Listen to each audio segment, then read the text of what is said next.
አምላክ በክርስትና ራቁቱን ይሄ የሚሄድ ሰው እንደዚህ አዝሎታል። ደካማ አምላክ ነው ያላቸው። ያው ይሄን እናንተ አንብቡት፣ እስክሪንሾት አድርጋችሁ አድርሱላቸው። እስክሪንሾት አድርጉት። መጽሐፋቸው የነሱ ነው። መጽሐፉ ይሄ ነው። ይሄ መጽሐፍ እንዳይከፈተው እንከፍተዋለን። ያው ገድለ አቡነ ገብረ መንፈስ ቅዱስ ምንድነው የሚለው? አባታችን ገብረ መንፈስ ቅዱስ ከዚያ ተነስቶ መልአክ እንዳዘዙት ሄደ። በመንገድም 3 ሽማግሌዎች ደክሞ አገኛቸው። 3 ሽማግሌዎች እነማን ናቸው? 3ቱ ሽማግሌዎች ተነስተው ቆመው ለአባታችን ገብረ መንፈስ ቅዱስ በአንድነት በሶስትነት ተገለጹ ይላል። እነማን ናቸው? አምላክ ናቸው። አምላክ በክርስትና ራቁቱን የሚሄድ ሰው ያዝለዋል። ይሄ ነው የክርስቲያኖች አምላክ። ወገንታት አዳምጡ። አምላካችሁ ሽማግሌ የሚያዝለው ነው። ኢቨን ከሱም አልፎ አምላካችሁ እንደ ባቄላ እንደ ኪኒን የሚዋጥ ነው። ሰምታችሁኛል? አምላክ ሰው ጨጓራ ውስጥ የሚዋጥ ነው። ለሱ ማስረጃ ለቅር ማስረጃ ያ ሙስሊም ካለ ማስረጃ አያወራም አይደለ? ያው ገድለ ዘርአ ብሩክ ሪከርድ አድርጉላቸው። ዓለም ይስማ። ዓላማቸው ክርስትና መጽሐፍ እንዳይከፈቱ ነው። ያው እየተከፈተ ነው። በ30,000 ህዝብ ፊት ማለት ነው። ገድለ ዘርአ ብሩክ ምንድነው የሚለው? በእግዚአብሔር ትእዛዝ 3 ዕንቁዎች ያ ጻድቅ አባታችን አገኘ። ባገኛቸውም ጊዜ እጅግ ደስ አለው። አንስቶ ዋጣቸው። አንስቶ ዕንቁዎቹን በላቸው። እነማን ናቸው ዕንቁዎቹ? ተመልከቱ። እኒህ የዋጣቸው ዕንቁዎች በዕንቁ ተመሰሉ እንጂ ዕንቁዎች እንዳልሆኑ አወቀ። እነዚያ 3 ዕንቁዎች የተባሉት 3ቱ አካላት ሥላሴ በንጽሕት ድንግል ማርያም እንዳደሩ በሆዱ ገብቶ አደሩ። ማን ናቸው? ሥላሴ ናቸው። አዑዙ ቢላህ። አምላካቸው እንደ ኪኒን በውሃ ይዋጣል። ይሄን የምታመልከው ክርስቲያን ወገን ህዝቡም ዲያቆናዎቻቸውም እንዳሰሙ የፈለጉት ይሄን ነው። ግን ሰምታችኋል። አልሐምዱሊላህ። ይሄን ተመልከቱ። አምላካችሁ እንደ ባቄላ ይበላል። 3ኛ ትንቢተ ኢሳይያስ ላይ እግዚአብሔር የሚናገረው በጣም ወሳኝ ነገር አለ። እሱን ነገር አዳምጡ። እግዚአብሔር ምን አለ? ለረጅም ጊዜ ዝም አልኩኝ፣ ጸጥ አልኩኝ፣ ራሴን ገታሁ። አሁን ግን ምጥ እንደያዛት ሴት እጮሃለሁ፣ ቁና ተነፍሳለሁ አለ እግዚአብሔር። እግዚአብሔር እንዴት የሚጮኸው? ምጥ እንደያዛት ሴት ይጮሃል እግዚአብሔር። አምላካቸው ምጥ እንደያዛት ሴት የሚያምጥ አምላክ ነው ያለው። ጥያቄያችን የሚሆነው እግዚአብሔር አስቀድሞ ማለተ መክቶ እግዚአብሔር ተናገረው ነገር አለ ትንቢተ ሚልክያስ ላይ። አሁን ለምን ትጮሃለሽ? እግዚአብሔር አንድ ሰው አገኘና ምን አለ? አሁንስ ለምን ትጮሃለሽ? እንደምትወልድ ሴት ምጥ የደረሰብሽ ንጉሥ ስለሌለሽ ነው ይላል እግዚአብሔር። ሴቷ ምን አላት? አንቺ ሴት የምትጮሂው እንደ ንጉሥ ሴት ንጉሥ የለሽም እንዴ ይላታል። ስለዚህ እግዚአብሔር የጠየቀውን ጥያቄ ደግመን እንጠይቀዋለን። ስለዚህ ምን እንጠይቀዋለን? እግዚአብሔር ምጥ እንደያዛት ሴት የምትጮኸው ጀዛኩሙላህ ምጥ እንደያዛት ሴት የምትጮኸው አምላክ ስለሌለ ነው እግዚአብሔር ራሱ ምን አለ? ሴቷን አንቺ የምትጮሂው ንጉሥ ስለሌለሽ ነው አለ። እኛ እግዚአብሔር የጠየቀውን ጥያቄ ደግመን እንጠይቃለን። እግዚአብሔር እንደ ንጉሥ ሴት የምትጮኸው ንጉሥ ስለሌለ አምላክ ስለሌለ ነው? እንደ ንጉሥ ሴት የሚጮህ አምላክ የሌለው ደካማ የሆነ አካል አለ መጽሐፋቸው እንደሚናገረው። ይሄን ነው የፈሩት አጀማ። ይሄን ነው የፈሩት። ኢቭን ነቢያቶቹ ራሱ እግዚአብሔር አልሰማ ብሏቸው እግዚአብሔርን ሲቀሰቅሱት ነበር ከእንቅልፍ። ተመልከቱ። መጀመሪያ መዝሙረ ዳዊት ተመልከቱ። እግዚአብሔር ከእንቅልፍ እንደሚነቃ ተነሳ፣ የወይን ስካር እንደተወ እንደ ኃያል ሰው አለ። እግዚአብሔር ከእንቅልፉ እንደ ሰካራም ሰው ተነሳ። እንደ ሰካራም ሰው ተነሳ ይላል። አምላካቸው እንደ ሰካራም ሰው ይነሳል። ማን ነው የቀሰቀሰው? ተመልከቱ። የቀሰቀሰው ማን ነው? መዝሙረ ዳዊት የእግዚአብሔር ቃል ምዕራፍ 44 ቁጥር 23 ላይ አቤቱ ንቃ፣ ለምን ትተኛለህ አለው። ነብዩ ዳዊት ምን አለው? ለምን 44 ላይ መዝሙረ ዳዊት 44 ላይ ዳዊት ምን አለ? እግዚአብሔር ተነሳ ከእንቅልፍ አለው። እግዚአብሔር ዳዊትን ከእንቅልፍ ተነሳ አለው። እንዳለው መሰረት እግዚአብሔር እንደ ሰካራም ሰው ያው እግዚአብሔር ከእንቅልፍ እንደሚነቃ ተነሳ፣ እንደ ሰካራም ሰው ተነሳ። ይሄን ነው ክርስቲያን ወገን አምላካችሁ ብላችሁ የምታመልኩት። ቃላቶቹ ሊከብዳችሁ ይችላሉ፣ አውቃለሁኝ፣ እረዳችኋለሁ። ግን ደግሞ ዲያቆኖቻችሁ ይሄን ነገር እስካሁን ደብቀውባችሁ ነው። እሺ ፕሊዝ፣ መጥፎ ነገር እንዳይመስላችሁ። ኦኬ። ተጨማሪ እግዚአብሔር የሚያደርገው አንድ ነገር አለ። እርሱ ምንድነው? እግዚአብሔር ይሮጣልም ይበራልም። ይሄን ደግሞ የተናገረው የገዛ መጽሐፍ ቅዱሳቸው ነው። መጽሐፈ ሳሙኤል ካለ ምዕራፍ 22 ተመልከቱ። ሰማዮችን ዝቅ ዝቅ አደረገ፣ ወረደ፣ ጨለማ ከእግሩ በታች ነበረ፣ በኪሩቤል ላይ ተቀምጦ በረረ። እግዚአብሔር በረረ ይላል። ክርስቲያን ወገን አዳምጠኝማ።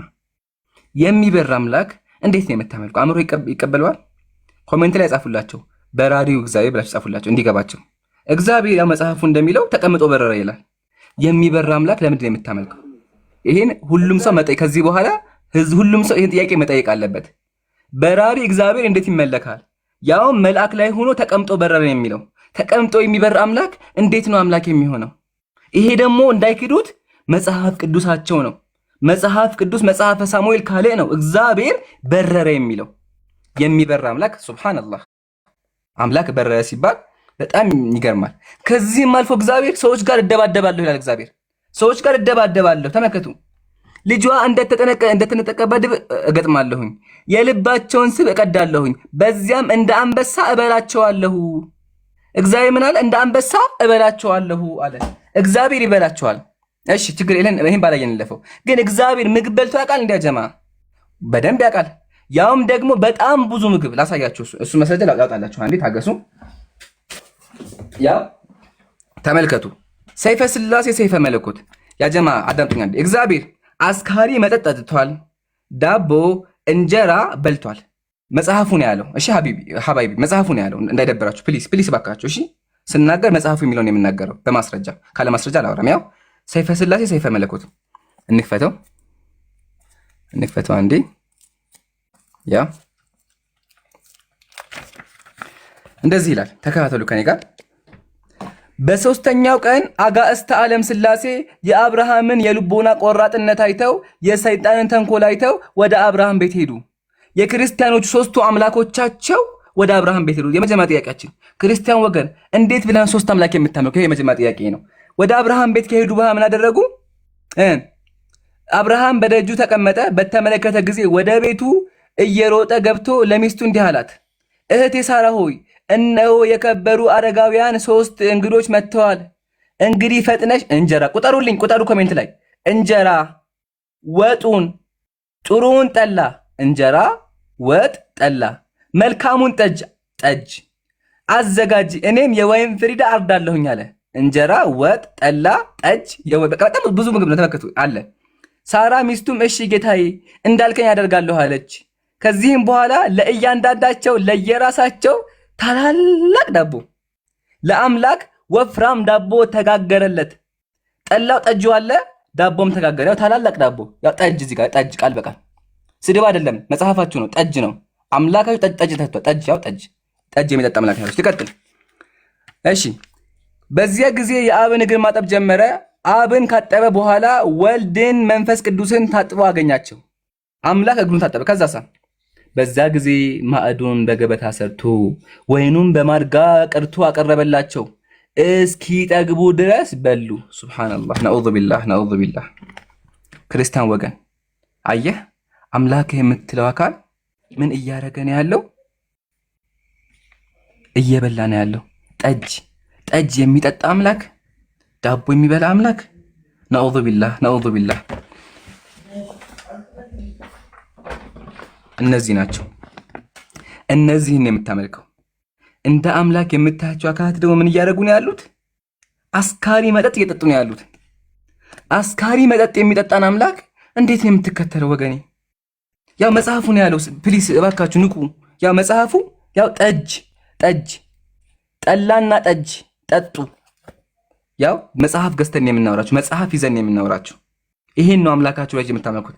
አንደኛ ሰማይ ላይ ወጥቶ የሚበር፣ ሁለተኛ እንደ ማንኛውም ሰው እስኪጠግብ የሚበላ እስኪጠግብ ጠላ ጠጅ ሁሉም ነገር የሚበላ ትልቅ ዳቦ የሚበላ አምላክ ነው ያላችሁ።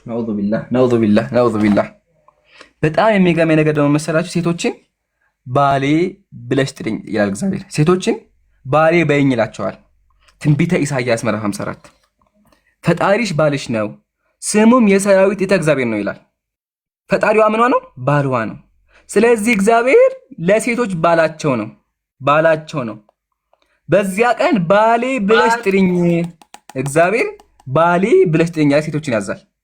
ይሄ አምላክ ክርስቲያን ወገኖች እንዴት ነው አምላክ ሊባል የሚችለው? ከዚህ ሁላ ደግሞ የሚገርመኝ እንደው ይብላ ከፈለገ ይብራ ችግር የለብኝም።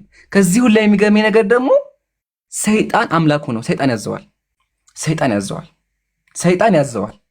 ማስረጃ አሁን መጽሐፍ ቅዱስ መጽሐፈ ኢዮብ ምዕራፍ 2 እራሱ መጽሐፍ ቅዱስ ተመከቱ። ሰይጣንን እስታካላ ጋር ሪፖርት የመጣን ኮፒ ሊንክ አድርጉ፣ ታብታብ አድርጉ፣ ኮፒ ሊንክ አድርጉ።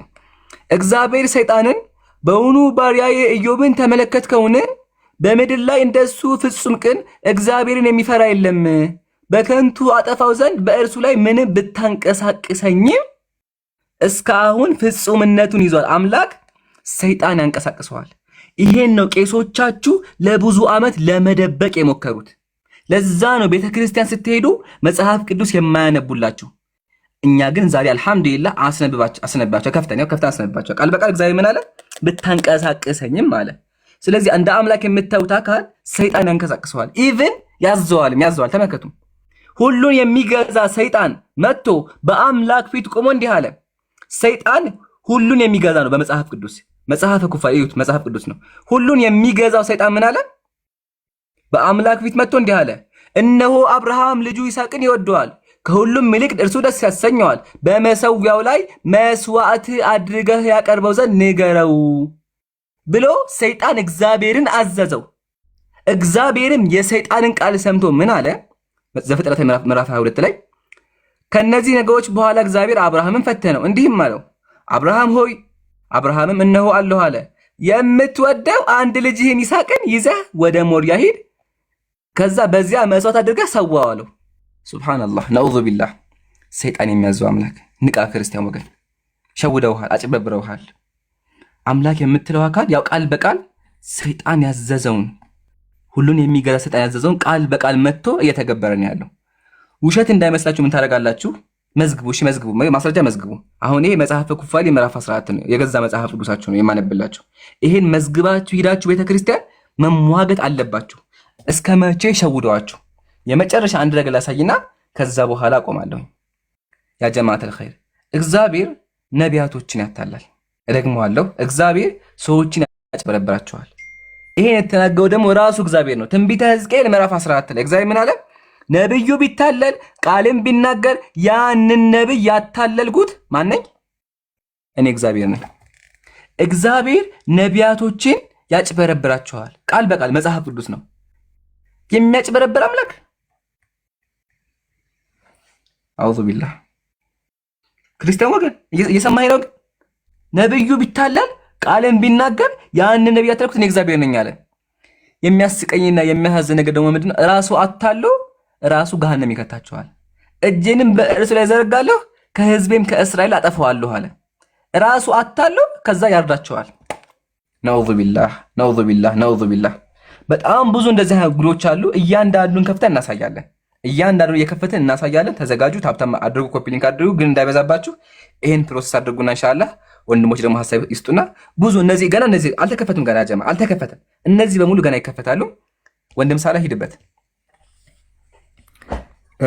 ጀዛከላሁ ኸይር ኢምራን። እንግዲህ እጅግ በጣም ደስ የሚሉ አሪፍ አስተማሪ ፖይንቶችን ስለ እግዚአብሔር አንስቶልናል። ለዘመናት ክርስቲያኖቹ ያልሰሙትን የእግዚአብሔርን ባህሪያት በመጽሐፋቸው ሃርድ ኮፒውን እየከፈተ እንግዲህ አሳይቶናል። ቀጣይ ማሳያችሁ ነገር ምንድን ነው? በክርስትና አምላክ እንደ ማንኛውም ሰው እጅና እግር እንዳለው ስለ ኢየሱስ አይደለም የምናወራው። አብ የሚሉት አካል እንደ ማንኛችንም እዚህ ውስጥ 25600 ሰው አለ። እንደ ማንኛችንም እጅ እንዳለው ሁሉ ነገር እኛ ያለን እንዳለውና ጆሮ ምንም የሰውነት አካላት እንዳሉት እንግዲህ በማስረጃ መጽሐፋቸውን ከፍተን እናሳያለን። በመጽሐፋቸው ላይ ሃይማኖተ አበው ወይ ሰላም ወይ ጀማ ሞዴሬተሮች ማንንም ሳታወርዱ እሺ ፕሊዝ፣ ራሴ ማኔጅ አደርጋለሁ። ገስት ማንንም ሳታወርዱ ቀጥል። ኦኬ። በመጽሐፋቸው ላይ ምንድነው የምናገኘው መሰላቸው? አምላክ የሚሉት አካል እንደ ማንኛችንም የሰውነት አካላት አሉት ይላል። ይህንንም ከየት ነው የምናገኘው? ሃይማኖተ አበው ዘቅዱስ አትናቴዎስ። እንግዲህ አትናቴዎስ የሚባል የቤተ ክርስቲያን አባት አለ። ይሄ የቤተ ክርስቲያን አባት እጅግ በጣም ብዙ በርካታ ትምህርቶችን አስተምሯል። ከነዛ መካከል በሃይማኖተ አበው ምዕራፍ 1 ቁጥር 30 ላይ ይህንን እናገኛለን። መርምሮ ማወቅ ግን አይቻልም፣ እናምንበታለን እንጂ እግዚአብሔር አይን አለ። ለእግዚአብሔር አይን፣ ጆሮ፣ እጅ፣ እግር የተነገረው ሁሉ ስለ እግዚአብሔር በከበሩ መጽሐፍት የተጻፈው ሁሉ የታመነ የተረዳ ነው። የተናገርነው ሁሉ ለእግዚአብሔር አለው፣ ነገር ግን አይመረመርም፣ አይታወቅም አለ። ምንድነው አትናቴዎስ እያለ ያለው? እግዚአብሔር እጅ አለው፣ እግዚአብሔር እግር አለው፣ እግዚአብሔር አፍ አለው፣ እግዚአብሔር አፍንጫ አለው፣ እግዚአብሔር ጆሮ አለው። ነገር ግን እነዚህ ምን አይነት እንደሆኑ አናውቅም፣ አልተገለጸም ነው ያለው። ቃል በቃል ምንድነው? አይመረመርም፣ አይታወቅም አለ። እግዚአብሔር እጅ፣ እግር፣ ሁሉ ነገር አለው፣ ነገር ግን እነዚህ ነገራቶች ምን እንደሚመስሉ እኛ አናውቅም ብሎ ይናገራል። በመጽሐፈ ሜላድ ምዕራፍ 10 ከቁጥር 7 ጀምሮ ቼክ ስናደርግ ምን ይላል? በአዳም ላይ ያለው መልክ ሁሉ በአብና በወልድ በመንፈስ ቅዱስም አለ አለ። ራስም ቢሆን ገጽም ቢሆን አለ። እሺ በመንፈስ ቅዱስም አለ። ራስም ቢሆን ገጽም ቢሆን ጆሮችና አይኖችም ቢሆኑ አፍንጫና ከንፈርም ቢሆን እጆችና እግሮችም ብልቶችም ቢሆኑ አለ። እዚህ ጋር ቲፒካል ኤረር አለ። እሺ ምን አለ? ብልቶችም ቢሆኑ አለ። ብልቶችም ቢሆኑ ለአብና ለወልድ ለመንፈስ ቅዱስ። በነገራችን ላይ ስለ ወልድ አይደለም እየተናገረ ያለው። ልብ በሉ። በአዳም ላይ ያለው መልክ ሁሉ በአብ አለ። እሺ ከዛስ በወልድ አለ። ከዛስ በመንፈስ ቅዱስ አለ። ሶስቱንም ጠራቸው። በሶስቱም ላይ ምን አለ አለ? አፍ አለ፣ ጆሮ አለ፣ አይን አለ፣ አፍንጫ አለ አለ። ከንፈርም ቢሆን እጆችም ቢሆን እግሮችም ብልቶችም ቢሆኑ በአብና ለወልድ ለመንፈስ ቅዱስም ሙሉ አካል አላቸው። ሃይማኖታቸው የቀና 318 ሊቃውንቶቻችን እንዳሉት አለ። ምን አሉ? አባቶች እንደተናገሩ ለእግዚአብሔር አይን እና ጆሮ እጆችም እግሮችም ሌሎችም የቀሩት አካላት እንዳሉት እናምናለን አለ። እግዚአብሔር ላይ እያንዳንዱ የሰው ልጅ ላይ ያሉ አካላት በሙሉ እግዚአብሔር ላይም እንዳሉ በመጽሐፍቶቻቸው ላይ እንግዲህ በግልጽ ተጽፎ እናገኛለን ነው። ለምሳሌ እግዚአብሔር ስለ ጸጉሩ ስናወራ እግዚአብሔር ጸጉሮች አሉት ይላል መጽሐፍ ቅዱስ ሲናገር። ምን አይነት ጸጉር አለው ይላል? ይህንን መልክዓ ሥላሴ የሚባለውን እንግዲህ የእግዚአብሔርን አካላት የሚናገር መጽሐፍ ኢምራን ሃርድ ኮፒውን ካለ እስኪ አንድ ጊዜ ያሳያቸው። መጽሐፉ አጠገብህ ከሆነ ለጊዜው ይሄ መጽሐፍ ማለት ነው። ወይ ደግሞ እቺን ፓርት ኢምራን ይሄድበትና ቀጥሎ ያለውን እኔ አሳያቸዋለሁ። ኢምራን መልክዓ ሥላሴን በመጽሐፍ መልኩ አንተ ሄድባቸውና ከዛ በኋላ ደግሞ ሁለተኛው ፖይንት እኔ ባነሳ ይሻላል። ጀዛከላህ ሳላህ። ለጀማዓት الخير በደንብ ገልጻችሁታል። አሁን ምን እናድርግ መሰላችሁ? እያንዳንዱን አካል እንመልከት፣ በዛው ህዝቡ እንዲያውቅ ማለት ነው። በእናንተ ምርጫ ሳላህ አንድ ንገረኝ፣ አቡኪ አንድ ንገረኝ፣ አቡኪ ኤችዲ አንድ ንገረኝ፣ ዛኪ አንድ ንገረኝ። ሁሉ ነገር ላሳያቸው። ያላ ሳላህ ምን ላሳይኝ? እኛ ላይ ያለውን ምን ነገር እኔ ልመረጥ ምን ምረጥ? ተረከዝ መረጥኩኝ። ሰው ልጅ ተረከዝ አለውና እግዜር ተረከዝ አለው አለው። ያው ተረከዝ አለ ይላጣ። እሺ ያው ይታያል ቃል በቃል። አሁን ሳላህ ላይ ምንድነው እግዚአብሔር ተረከዝ እንዳለው አሳይኝ ያለኝ። ያው ሰይፈ ሥላሴ ምንድነው የሚለው? አብ ወልድ መንፈስ ቅዱስ ሆይ ብርሃናትን ለተጎናጸፈ የእግር ተረከዛችሁ ሰላምታ ይገባል። አምላካቸው ተረከዝ አለው። ከዛ ለተረከዙ ደግሞ ጫማ አለው። ተመከቱ። አብ ወልድ መንፈስ ቅዱስ በአሳነ መብረቅ ላይ የሚራመዱ ጫማችሁ አውዙ ቢላህ ሰላምታ ይገባል። ስለዚህ እግዚአብሔር እግርም አለው ጫማም አለው። ተረከዝ ያው ተረከዝ።